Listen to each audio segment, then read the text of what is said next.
ఇప్పుడు one town police station crime police స్టేషన్లో 72/26 ఒక theft case, major theft case report అయింది రీసెంట్గా. అది 1 అవర్లోనే దాన్ని ఛేదించడం జరిగింది. అందులో టోటల్ 420 గ్రామ్స్ గోల్డ్ పోయింది.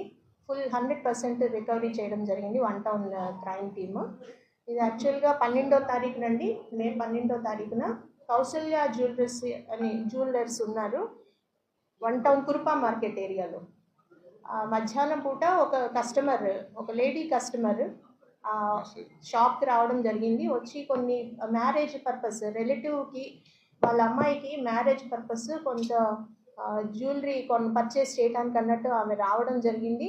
వచ్చిన తర్వాత ఆ ట్రేలోని గోల్డ్ చూపిస్తారు కదా షాప్ వాళ్ళు, 2 ట్రేలు ఆమెకి ఇచ్చారు. ఆమె ఎట్లా చెప్పారంటే ఒక కార్ వేసుకొని రావడం జరిగింది. ఆ కార్లో యాక్చువల్ పర్చేసర్ ఉన్నారు, వాళ్ళ అమ్మాయి మ్యారేజ్ నిమిత్తం గోల్డ్ పర్చేస్ చేయడానికి వచ్చారు. వాళ్ళు కొంచెం ప్రాబ్లం ఉంది నడవటానికి, సో అక్కడికి తీసుకెళ్ళి చూపిస్తానని చెప్పడం జరిగింది.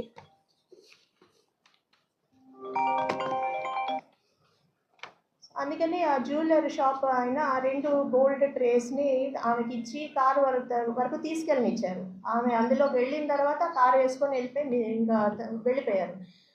సో అప్పుడు మనకి ఇమీడియట్గా డయల్ 112కి ఫోన్ చేయడం జరిగింది. One town crime harbour CA గారు and his team within 1 hour scientific ఎవిడెన్స్తో ట్రాక్ చేసి ఆమెను పట్టుకోవడం. ఇంటాక్ట్ గోల్డ్, కొంత గోల్డ్ అని ఆవిడ అప్పటికే ముత్తూట్ ఫైనాన్స్లో కూడా కొంచెం ప్లెడ్జ్ చేయడం జరిగింది, అది కూడా రికవర్ చేశారు. 100% గోల్డ్ ఇందులో రికవర్ అయింది. ఇప్పుడు మీకు చూపిస్తున్నది అదే.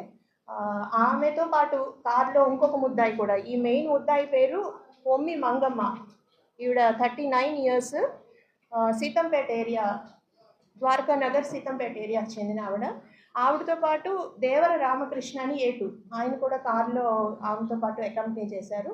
సో వీళ్ళిద్దరిని కూడా అరెస్ట్ చేసి రిమాండ్ పంపించడం జరిగింది. ఆవిడే షాప్ ఓనర్.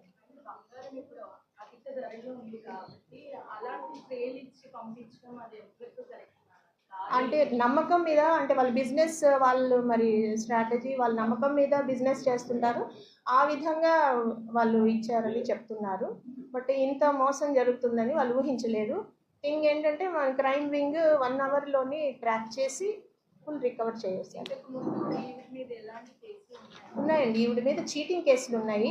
ద్వారకా పిఎస్లోని ఒకటి 2 చీటింగ్ కేసులే. ఒక దాంట్లో ఆల్రెడీ పీటీ కేసులో ఉంది, పెండింగ్ ట్రయల్లో ఉంది. ఇంకోటి యూఐలో ఉంది.